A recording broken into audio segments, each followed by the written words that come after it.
gente, hello and welcome to Kica's Corner. My name is Kica Matos and I am your host.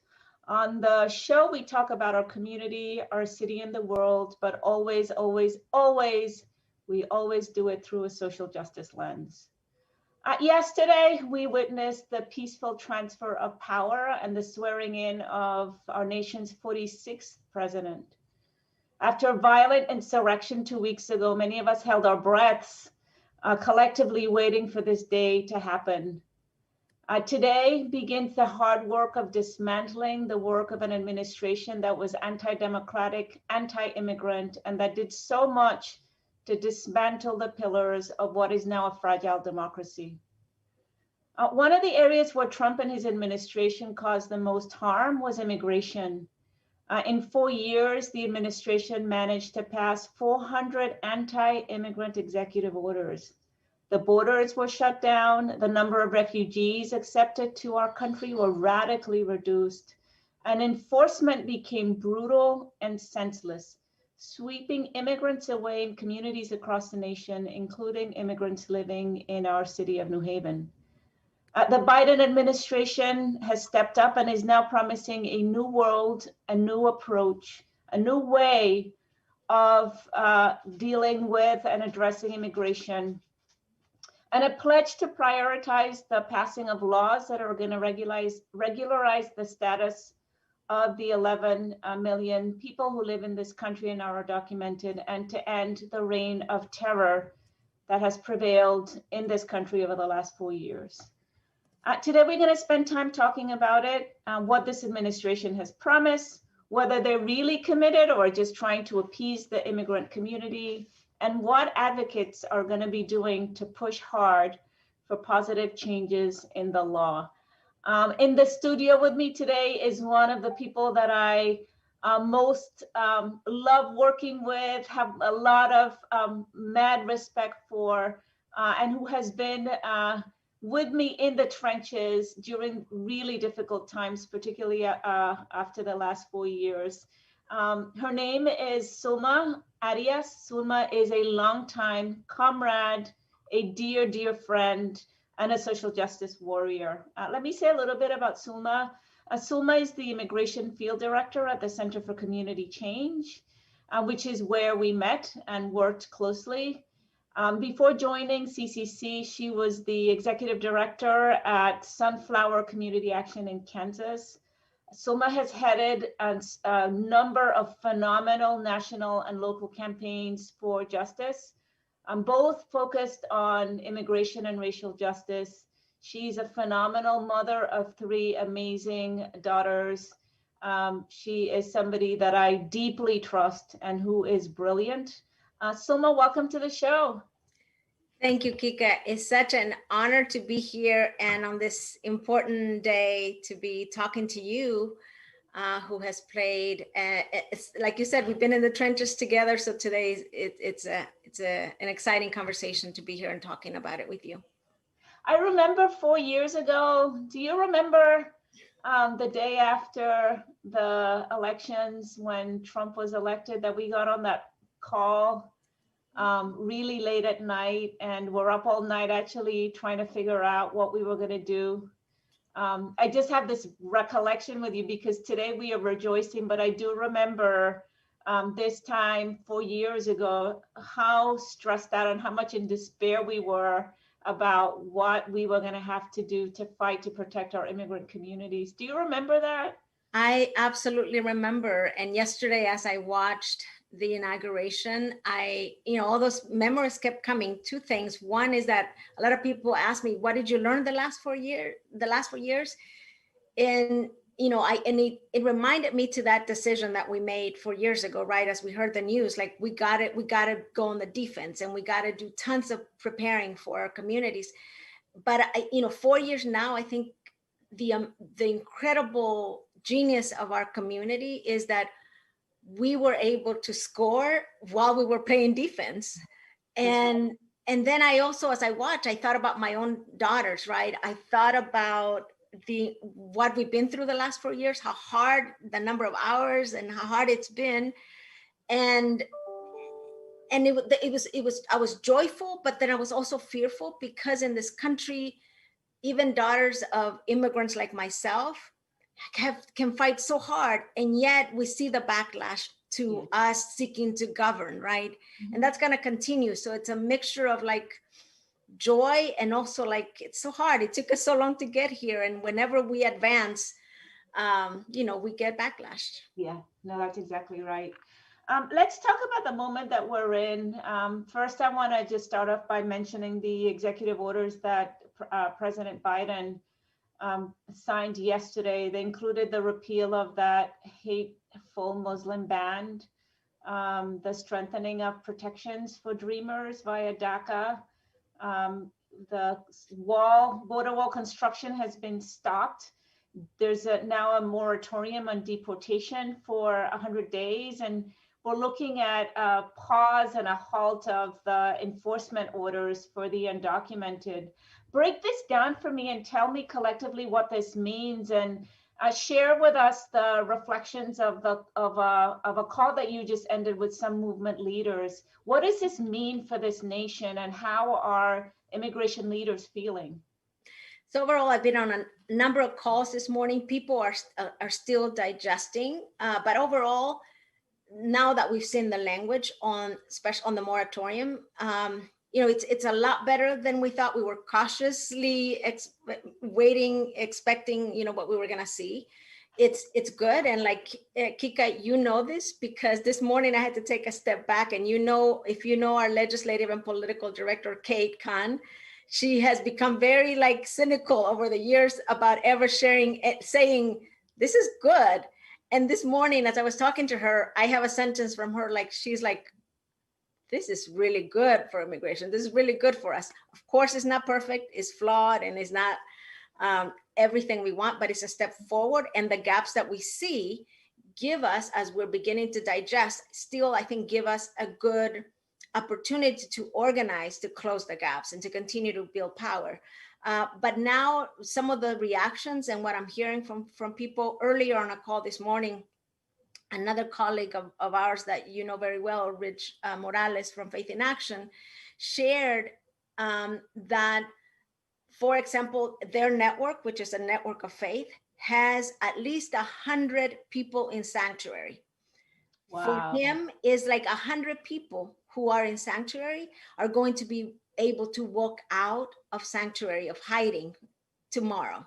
Wow. And that gives me chills. I mean, so that is amazing. The fact that, some of the people that had DUIs, like, and that there's this cloud of fear that as we're digesting and really looking at what it means, it's a cloud of fear that's going to come out, that's going to be lifted from our communities, right? That's going to allow us to again organize and get people mobilized to begin to act and make this better and make it real. So the executive orders are good. We welcome them. We're still like looking at it to see what else we're going to need to organize. But it's, for us, it's a number of vehicles. It's the executive orders, administrative orders, it's the day one bill, which is a bill that we're also embracing, is good, is great. But we're also very aware of the fact that this is only the beginning, and that we're going to have to work really hard to make this a reality, as you know. So a lot of optimism, but just a lot of like, let's get to work, because we have a lot of work to do. Yeah. So if you were to distill the essence of some of these orders, what it basically means for people in our communities, including New Haven, is that people who are undocumented, we've had a number of folks in sanctuary, they can freely leave their spaces of worship where they have been hiding. It means that undocumented immigrants in this community can go about the business of going supermarket shopping, going to pay their bills, walking to wherever going to whatever meetings, going to work without fearing that Immigration and Customs Enforcement is going to deport them and rip apart their families. Is that the essence of it? And then what happens after the moratorium on deportations is lifted in 100 days? That is where the work comes, because when we all looked at it, it was like, wow, this really lifts like all of that, and it just like freezes that for a moment while the different departments sort of figure out like what to do. So that 100 days is still like they're trying to stretch it, you know, as much as they can during those 100 days to give us time. The other layer that we should remember, as we see the writing, is that who's executing, right? And who is coming into like Mayorkas, who's a you know, we've worked with before, as you know, like who's going to execute and who's going to decide, and where do we come in as advocates and try to make whatever decisions they're going to be making about, you know, how do we make it better? Because that they put a stop on everything for 100 days. Some things are very concrete. Some others are like it says in the language, under review. Right. And who's going to be reviewing them? How can we make those decisions stronger? So we're going to be paying attention to that. But it is important to also look at the appointments and who's going to be engaging with us to make those even stronger than they already are. But it definitely is a good step in removing that fear. The former administration, Trump, as we know, focused intensely on immigration, and as a result, what was striking for me is that this report that the Migration Policy Institute issued last year, that reviewed all of the executive orders around immigration and counted them and said, guess what? There's over 400 anti-immigrant executive orders, and here's what they are. Is the administration planning to undo all of them? And if so, how long would that take? Yeah, I think this is where like sort of our reality check comes in, right? About the reality of the work that we are going to have to do. So we're not safe, and you know, nothing's for sure until we actually pass and enact legislation, right? So the whole idea of, you know, the campaigns and what we're moving right now is to take every opportunity. And there are many opportunities for us to legalize 11 million without necessarily having to look at everything in one bill, right? Like the day one bill is great. It sets a good marker. We as firm are still moving and pushing our roadmap to freedom, which is the vision that we came up with like 2-3 years ago. Yeah. And so we're keeping that as a marker and something to look forward to, because we understand that whatever we get is not going to be enough. But it will, in order for us to have permanent solutions, we're going to need legislation, and we're going to need a number of them. The first one that's right in front of us is the opportunity that we have through, you know, legislative and all those maneuvers to legalize up to possibly 5 million people just through the worker essential relief packages that are going to pass. And so we're focused on that right now as the very first opportunity that we could have to move. But we have HR 6, which would, you know, is a bill that on DACA. We have a agricultural and farmers bill that could also legalize. So we are looking at what can we move faster and what's ready to go and move. On the essential worker piece, we're looking right now specifically at co-sponsors to introduce legislation, because they've never done green cards on a budget bill or a relief bill like this, right? So that's going to be a thing. We're going to have to put together legislation on that so that we can have it ready to move. Okay, so you're saying there's a bunch of different legislative pieces moving. There's this piece that's attached to a budget bill. There are some bills that are carrying over from last year, including a Dreamer bill, and I believe a farm workers bill. Yep. I want to talk, so there are those, and then there's this promise that Biden made that he was going to introduce, you know, pretty significant legislation that included a path to citizenship. I think it's an 8-year path for the undocumented. I watched his press conference. I think it was last week when he announced it, or maybe the week before. And like you mentioned, Kate, the legislative and policy director at the Center for Community Change, has a deep level of skepticism after so many years of working in Congress. And I have to say, my reaction to the way that Biden announced it gave me a lot of skepticism, because he sort of said, well, yes, I'm going to introduce the bill, but let's see if it moves. Let's see what happens. And, you know, as I look at the makeup in the Senate, and I see who is in Congress, particularly those enablers of the January 6th insurrection, I have a lot of skepticism about what's actually going to happen to this bill. So talk to me about what's in this bill, and whether advocates are taking it seriously, or whether you're having a finger in every legislative pot trying to move things forward to see what sticks. I think it's the latter strategy. We are trying to, I mean, like with the day one bill, our posture is very much the same. I think. And talk to me about what you mean by the day one bill. The day one bill is it's called the U.S. Citizenship Act, is Biden's bill, which is like, okay, before he became president, as of yesterday, they were saying that on day one, he was going to introduce one of the most progressive bills we've seen, blah, blah, blah. And we were, okay, let's see the language. We were waiting to make sure that the language didn't have a lot of carve outs. Mm-hmm. And now after seeing it, we're like, okay, it's good. How does it become real? It doesn't become real unless somebody actually takes it, and there's co-sponsors in the House and the Senate. Now, we've heard as of this morning and the last 24 hours that Senator Menendez is going to introduce it in the Senate, mm-hmm, and Lydia Sanchez in the House, because we know that it requires 60 votes. And even though we have a trifecta, right, meaning that Democrats have the executive branch, the House, and the Senate, but because we've been here before, we know how hard it is to move everything in one basket, which we feel that day one bill, the U.S. Citizenship Act, is. Mm-hmm. And so our strategy is, let's support that bill. If people want to introduce it, let's move it. But we're not going to put all our efforts there, because we know how hard it is. So we're looking for other avenues, other ways to do it with legislation that we've put out there before, as you mentioned.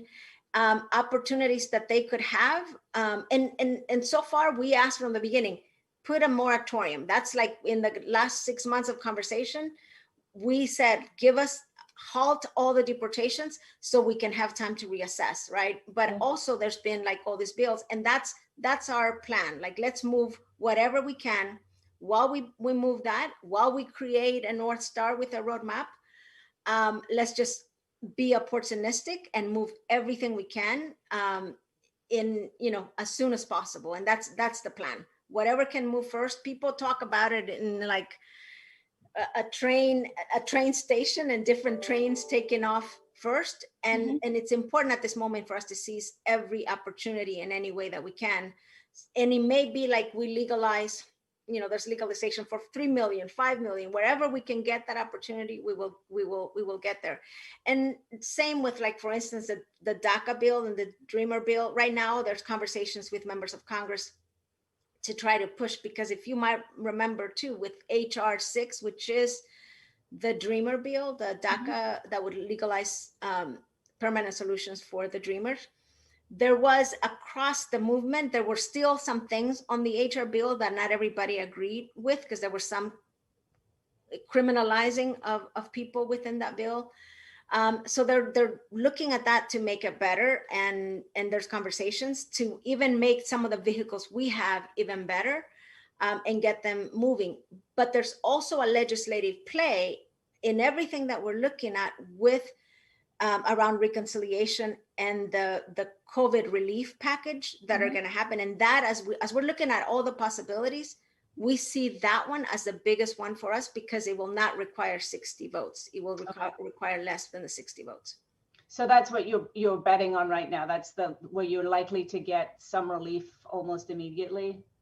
Yes, hopefully that's where we're putting our efforts now in the immediate. I want to really bring to light why this conversation is so important, and why it is that all of us are feeling so relieved and so empowered today. I mentioned at the beginning how hellish the last 4 years were for immigrants. under Trump, and you are somebody who travels the country and talks to immigrant families who are oftentimes in the middle of a crisis.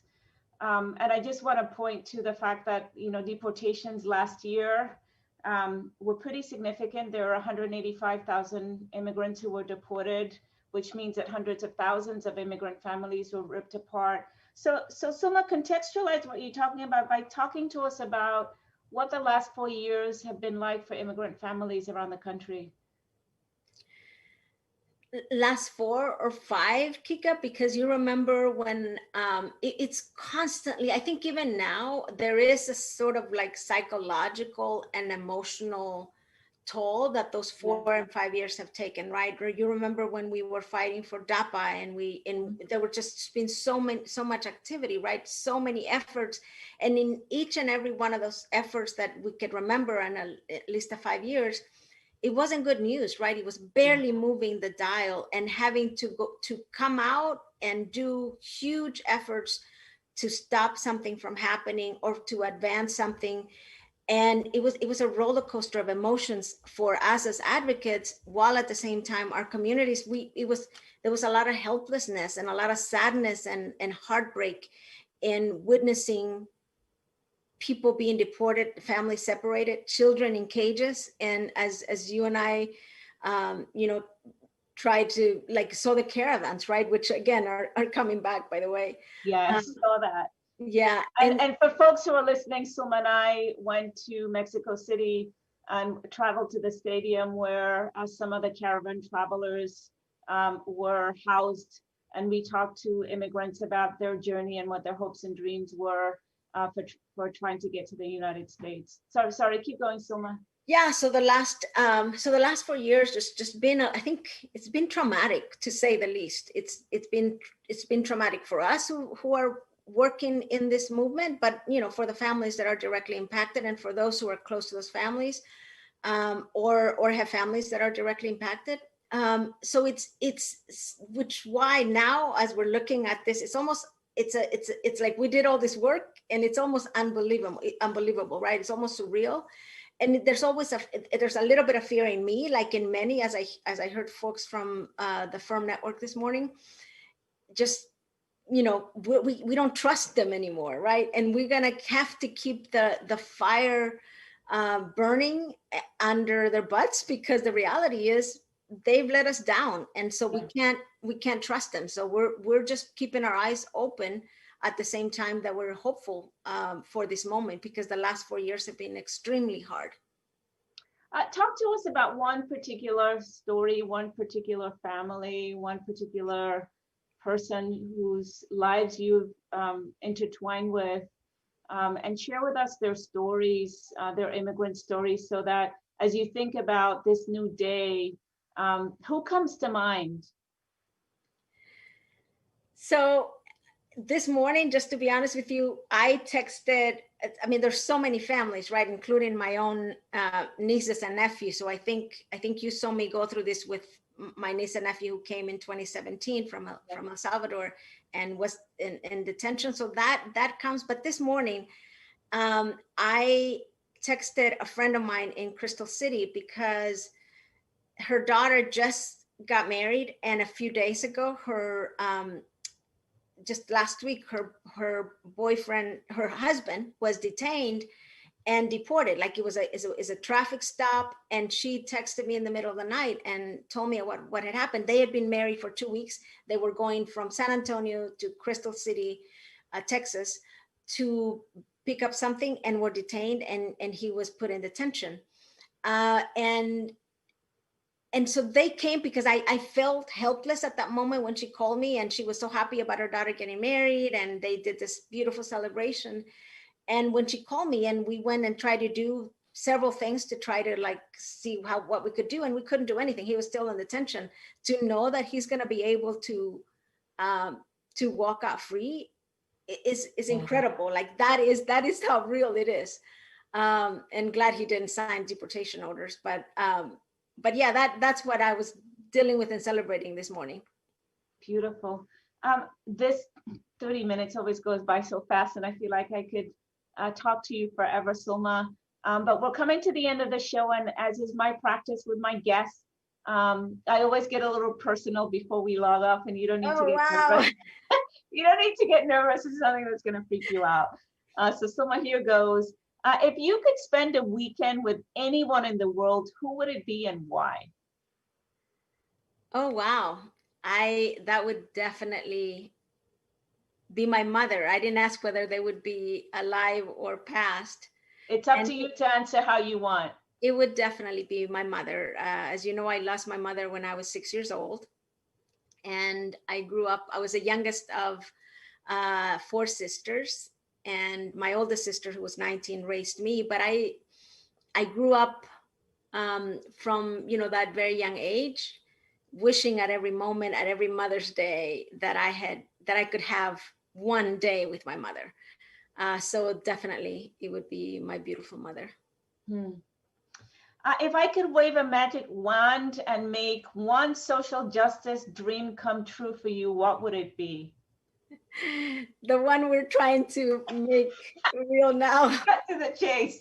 What you and I have been fighting so hard for decades for. Absolutely, yeah. And finally, Sulma, what is your source of inspiration?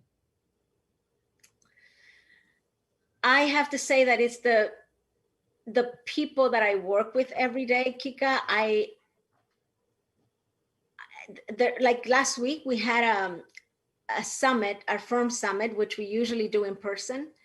Over the 2 days that we did this virtually, we had 600 people, right? And we had different breakouts. In one of the breakouts, I ended up with a group of women, mujeres latinas, from Chicago, Illinois, from our partners, ICER.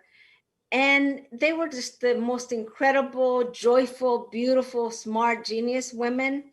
And they made me laugh. And even though we were having this virtual Zoom meetings at 9 and 11 p.m. at night to deal with the different time zones, I was just so, moved and excited, and my adrenaline was pumping just because. And then I realized at the end of that night when we closed that this is what gives me inspiration and hope, because even through everything that we go through, people always talk about, the hardships of our communities. Our communities are joyful, and that's what gives me inspiration, because our community, especially the ones people directly affected, they're celebrating. They value life sometimes in a way that sometimes we forget.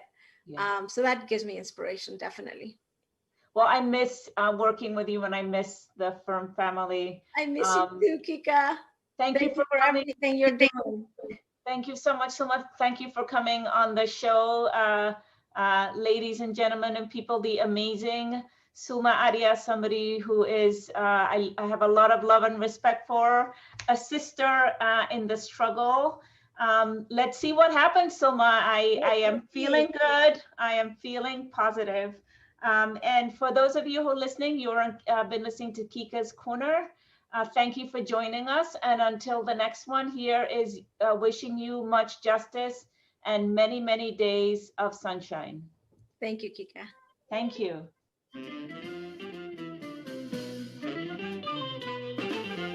I'll email you.